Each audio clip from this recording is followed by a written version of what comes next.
I thought I knew my marriage after 14 years. I thought I knew my wife. But the night I canceled a business trip and drove home 3 hours early, I walked into a version of my life I never knew existed, and nothing I found waiting for me behind that front door was ever going to be the same again. My name is David Carter. I'm 41 years old, and I work as a structural engineer for a mid-sized firm here in Austin, Texas. It's not flashy work. I spend most of my days reviewing load calculations, driving out to job sites covered in red clay dust, and coming home smelling like concrete and coffee.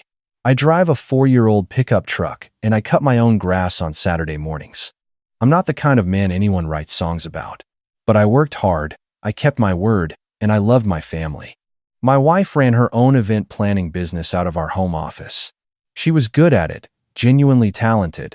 She could transform a blank corporate banquet hall into something that made people stop and pull out their phones to take pictures. Her client list had grown steadily over the years, mostly upscale weddings and corporate galas, the kind of events where the appetizers cost more than my first car. I was proud of her for building something from nothing, even if it meant she kept unusual hours and was constantly fielding calls at dinner. We had one son together, Caleb, 8 years old, all knees and elbows and enthusiasm. He was obsessed with superheroes and could eat his body weight in cereal. He was the kind of kid who made strangers smile in grocery stores. Watching him grow up was the best thing I'd ever been part of. Our marriage wasn't perfect. No marriage is. But I thought we were solid. I thought what we had was real. Looking back now, I can see the signs I talked myself out of noticing. The way she angled her phone screen away from me when she texted. The new perfume she'd started wearing on days she said she had client meetings, even when those meetings were supposedly just phone calls. The gym membership she'd signed up for 6 months earlier that she'd never once used, but somehow her schedule was still constantly full. Small things. The kind of things a trusting husband explains away one by one until he's built a wall out of excuses tall enough to block out everything he doesn't want to see. The trip to Dallas had been on the calendar for 3 weeks. A 2-day meeting with a contractor we were partnering with on a highway overpass project. I packed my bag Wednesday morning, kissed my wife on the cheek, gave Caleb a hug that lasted maybe 4 seconds longer than usual because he didn't want to let go, and drove north on I-35 with a full thermos and a podcast about structural failures. I made it as far as Waco when my phone rang. It was my project manager. The contractor had a conflict. Key people had food poisoning from a team lunch. The whole meeting was being pushed to the following week. 2 days of preparation, canceled in a 3-minute phone call. I pulled off at a gas station, stretched my back, and considered my options. I could find a hotel and treat it like a little vacation. I could drive up to see my college buddy who lived in Fort Worth. Or I could go home, sleep in my own bed, and surprise Caleb in the morning before school. That last option sounded the most appealing. The simplest things always do. I texted my wife to let her know I was heading back. She didn't reply for nearly 40 minutes. When she finally did, it was a short message. "Oh wow, okay, just finishing up a call with a client. Drive safe." That was it. "No, I'll have dinner ready." "No, Caleb will be so excited." Just a period at the end of a sentence that didn't quite close the way it should have. I told myself she was busy. I told myself a lot of things on that drive home. I turned onto our street a little after 9:30 at night. The neighborhood was quiet, porch lights on, the kind of suburban stillness that makes you feel like everything is fine everywhere. Our house was lit up from inside, warm rectangles of light in the front windows. And parked in front of our mailbox, half blocking the fire hydrant, was a silver Mercedes I had never seen before. I drove past it slowly. Texas plates. A bumper sticker from a private golf club on the east side of town. Clean car, recently washed. Expensive, the kind of car that costs more than some people's houses. I parked down the street and sat there for a moment. My hands were still on the steering wheel. My brain was already doing the math I didn't want to do. She had told me she had no clients coming by this week. She had told me that specifically when I'd asked about the schedule before I left. Nothing major, just paperwork and some vendor emails. That's what she'd said. Standing right there in the kitchen, looking right at me. I got out of the truck. I didn't call ahead. I didn't text. This was my house. My name was on the mortgage. My son was asleep inside. I put the key in the front door and opened it. Music was playing low in the living room. A bottle of wine sat open on the kitchen counter beside two glasses, one of them with a lipstick mark on the rim. My wife was sitting on the couch, her legs tucked underneath her, laughing at something the man next to her had just said. She was wearing a dress I had never seen before. Deep green, fitted, the kind of thing she wore when she wanted to look impressive. The man beside her was somewhere in his mid-40s, with the broad shoulders and easy tan of someone who spent money on himself without thinking twice. He had his arms stretched along the back of the couch behind her, not quite touching her, but close enough that the intention was plain. He was smiling at her like she was the most interesting person in any room he'd ever been in. She heard the door and turned. The color left her face so fast it was like watching a light get switched off. For a moment, nobody said anything. The music kept playing. The wine glass with the lipstick mark sat on the counter like a piece of evidence at a crime scene. "Hey," she said finally. Her voice was wrong. Too high, too careful. "You're back early." Plans changed. I set my bag down on the floor and looked at the man on my couch. "Who are you?" He stood up, which I respected more than if he'd stayed seated, and extended his hand. "The name's Brandon Wells." He said it easily, like we were being introduced at a neighborhood barbecue. "I'm one of Rachel's clients. We were going over some details for a fundraiser event I'm hosting in the spring." It was a reasonable answer. It would have been a convincing answer if it weren't for the wine and the dress and the way my wife still hadn't moved from the couch or looked directly at me. I didn't take his hand. "She said there were no client meetings this week," I said. I told him this pleasantly, the way I'd explain a load calculation to someone who didn't quite understand the numbers. She told me her schedule was clear. Brandon glanced at my wife, the briefest flicker of something, and she stood up then, smoothing the dress I'd never seen before. "It came up last minute," she said. "Brandon had some questions about the catering budget, and we just thought it was easier to go over things in person." I looked at the wine bottle. "Is that standard for your client meetings? 2 glasses of wine at 9:30 on a Wednesday night?" She opened her mouth, closed it. There were a lot of things I wanted to do in that moment. I'm not going to pretend otherwise. But I'd seen enough to understand that if I lost my head right now, I'd be the one who looked unstable. So I breathed through it. I kept my voice even, and I asked the one question that mattered. "How long?" Rachel blinked. "What? How long has this been going on?" Brandon cleared his throat. "I think I should give you two some privacy." I turned to face him fully. "I'd appreciate that. And I'd appreciate you not contacting my wife again. Whatever she's been planning for your fundraiser, you'll need to find someone else." He had the grace to look embarrassed. He picked up his jacket from the armchair where he'd draped it, and I noticed that small thing, noticed that he'd made himself comfortable in my house, hung his jacket on my chair like he'd done it before. Like this wasn't the first time. He left without another word. The front door clicked shut, and then it was just the two of us, and that open bottle of wine and the question she still hadn't answered. "How long?" I asked again. She sat down on the edge of the couch. Her hands were in her lap. She wasn't crying yet, which told me she was still calculating. "It's not what you think. I've heard that before. It's never true. Tell me how long." The silence stretched for 10 seconds. 20. I stood in my own living room with my bag at my feet and waited her out. 7 months, she said quietly. 7 months. I heard the words and felt them land somewhere deep in my chest. That specific kind of pain that doesn't announce itself loudly but settles in and starts rearranging things. 7 months, I repeated. "Since January." She nodded. I walked past her into the kitchen and stood at the counter for a moment, not because I needed anything from the kitchen but because I needed 6 feet of distance and something solid to put my hands on. I thought about all the Januaries I'd given her. The January I built her a home office so her business would have a real space to grow. The January we brought Caleb home from the hospital, 8 years ago, and I'd sat in the rocking chair all night because she was exhausted and I didn't want him to cry alone. 7 months ago was right around the time I'd started picking up extra projects at work so we could finally finish the backyard renovation she'd been wanting for years. I turned around. "So the trip to Chicago in March," I said. "The one where you said it was a bridal expo." Her jaw tightened. "That was work. Were you alone?" She looked at the floor.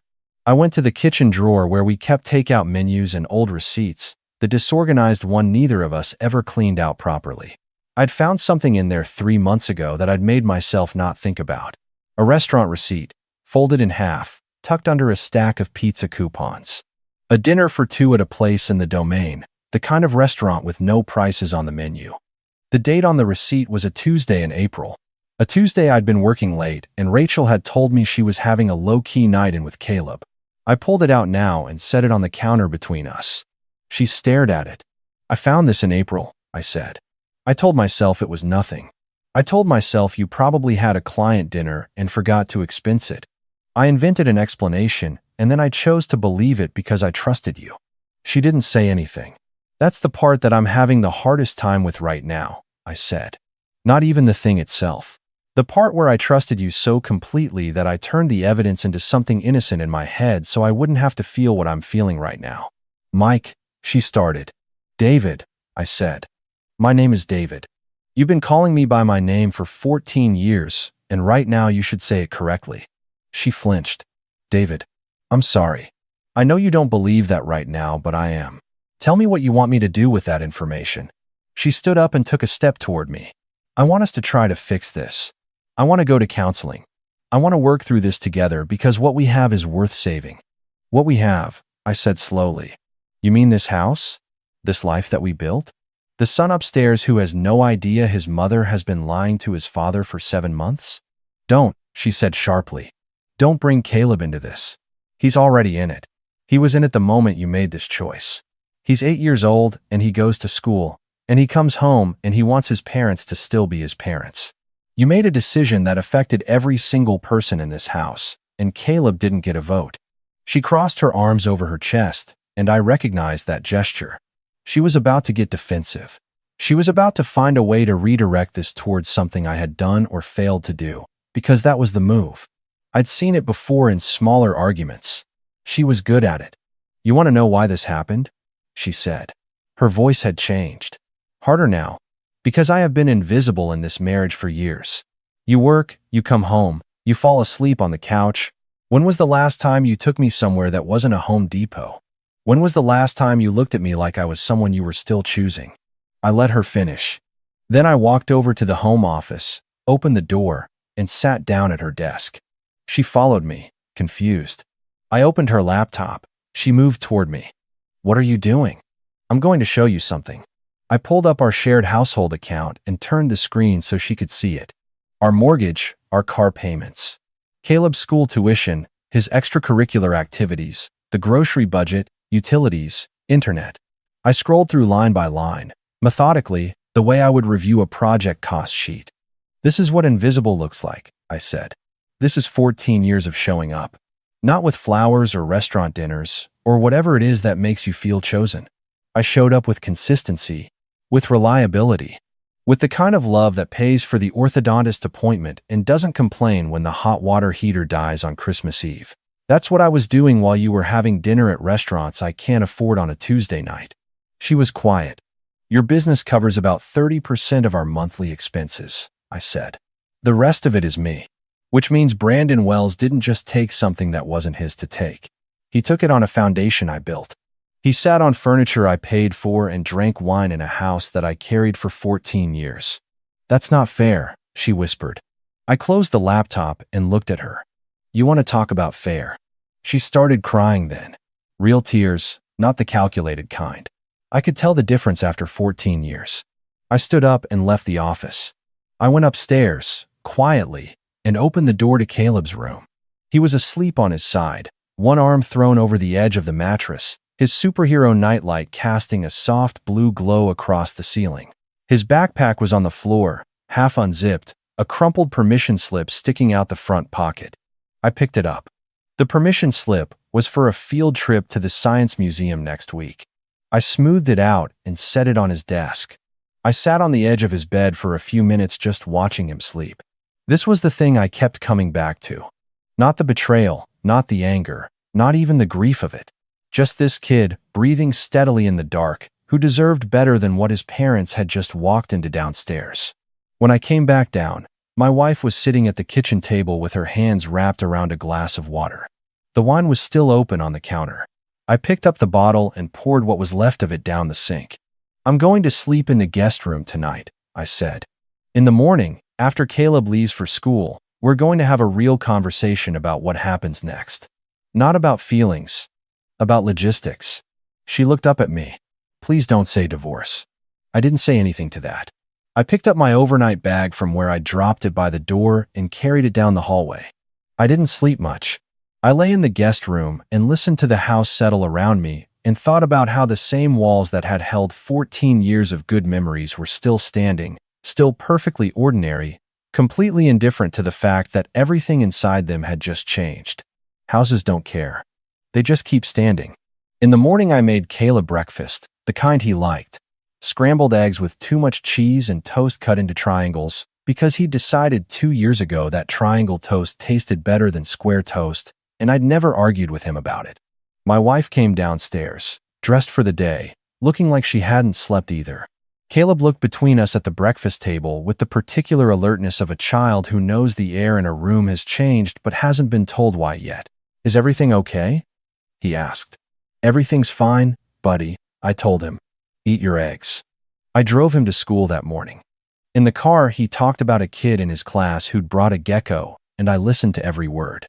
At the drop-off lane, I watched him jog through the front doors with his oversized backpack bouncing, and I sat there for an extra minute after he disappeared inside. Then I drove home and had the conversation. It lasted 2 hours. I kept it factual. I kept it calm. She cried. She apologized. She said she'd end things with Brandon completely, that she already had. She said she would do anything. I believed her about ending it. I didn't change what I'd already decided. The conversation I'd dreaded my whole adult life turned out to be quieter than I'd expected. Not because the pain wasn't real, but because there was a clarity in it that I hadn't anticipated. For 7 months I'd been carrying something heavy without knowing what it was, only feeling the weight of it. Now I knew what it was. And even knowing hurt less than not knowing. I contacted a family lawyer that same afternoon. My brother had gone through a divorce 2 years prior and gave me the name of the attorney he'd used. I called from my truck, parked in a strip mall parking lot, watching a woman load groceries into a minivan while I explained my situation to a very practical woman named Margaret who said she'd reviewed hundreds of cases exactly like mine and asked me to come in Thursday morning. I kept the receipt from the Domain restaurant. I had screenshots of text messages I'd taken from Rachel's phone 3 months ago, the ones I'd found while she was in the shower, the ones I'd photographed and told myself I was overreacting about, and then stored in a folder in my cloud backup anyway. I kept everything. If there was one thing my engineering training had given me, it was an appreciation for documentation. The divorce process took 9 months. It was not pleasant. There were stretches where Rachel fought things she had no reasonable grounds to fight, where her lawyer made arguments that her own lawyer probably didn't believe, where I sat across a conference table from the woman I'd spent 14 years with and felt like I was looking at someone wearing her face. But Margaret was exactly as tough as my brother had promised, and the documentation mattered, and eventually the math was just the math. We settled on joint custody of Caleb. We split the assets fairly. Rachel kept her business. I kept my pension. We sold the house and divided the equity, and I used my portion to put a down payment on a smaller place about 4 miles from his school. Brandon Wells lasted about 3 months past the night I'd come home early. Apparently, the reality of dating a woman navigating a contentious divorce was considerably less exciting than whatever version of the situation he'd been enjoying before. He stopped returning her calls sometime around August. She mentioned it once, not to me directly, but through a comment she made to my brother's wife at a soccer game, something about how she'd been wrong about a lot of things. My brother relayed this to me.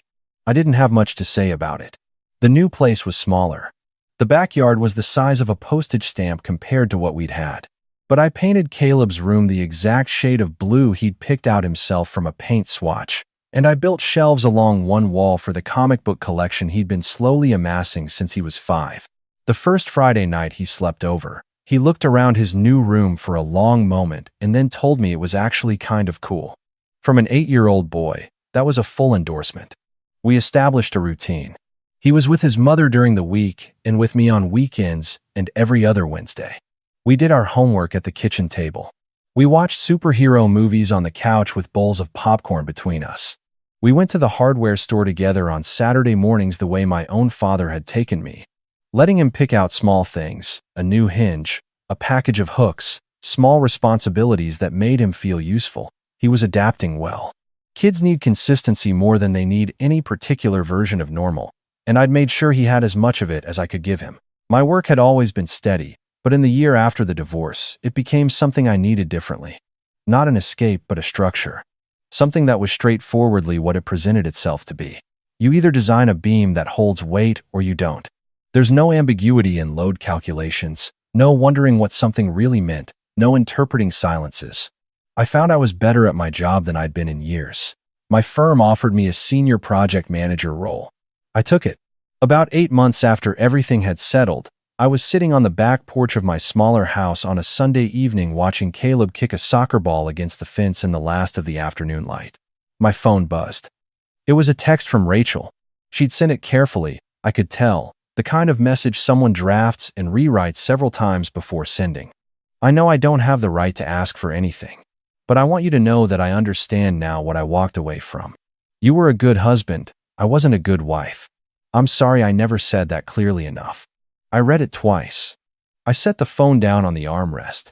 Caleb kicked the ball too hard, and it bounced off the fence and rolled into the corner of the yard, and he went jogging after it with his arms out for balance on the uneven grass. I thought about what I might have said to that message 6 months ago, 3 months ago, even 1 month ago. The list of things I could have said was long. None of them seemed necessary anymore. I typed back, "Thank you for saying that. Take care of yourself." And I meant it. There was a season, after the split, where I thought a lot about fairness. About what I deserved and what I hadn't, about the years I'd put in and what they'd counted for. It's a natural place to land when something breaks. You do the accounting. You weigh the inputs against the outputs, and you feel the imbalance, and you want the scales corrected. But fairness isn't really a thing the universe administers. I know that now more than I did. What the universe actually offers, if you're paying attention, is clarity. And clarity, it turned out, was worth considerably more to me than whatever version of my old life I might have tried to rescue. My marriage had not been what I believed it to be. That was painful. It was also, in a strange and important way, a relief. Because once I stopped carrying the weight of a lie I hadn't known I was holding, I could feel how much lighter everything else was. The Sunday mornings were lighter. The truck rides to hardware stores were lighter. The bowls of popcorn during superhero movies were lighter. I'm not the kind of man anyone writes songs about, but I came home to find the truth, and I didn't flinch from it, and I made sure my son knew he was loved and safe, and I built something honest in the wreckage of something that wasn't. That feels like enough. That feels, most days, like exactly enough. Caleb came running back across the yard with the soccer ball tucked under his arm, slightly out of breath, wanting to know if I could order the pizza with the garlic butter crust, because it was Sunday and Sundays were for garlic butter crust. I told him that was a completely reasonable request. He dropped the ball and went inside to pick the toppings with the gravity of someone making a genuinely significant decision. I stayed on the porch for another minute in the quiet. There were no cars out front that didn't belong there. No unanswered texts sitting on the counter, no weight in the air that I'd learned to stop questioning. Just a Sunday evening in Austin and the sound of my kid debating pepperoni versus sausage somewhere inside the house I was slowly making into a home. I picked up my phone, opened a delivery app, and went inside to help him choose.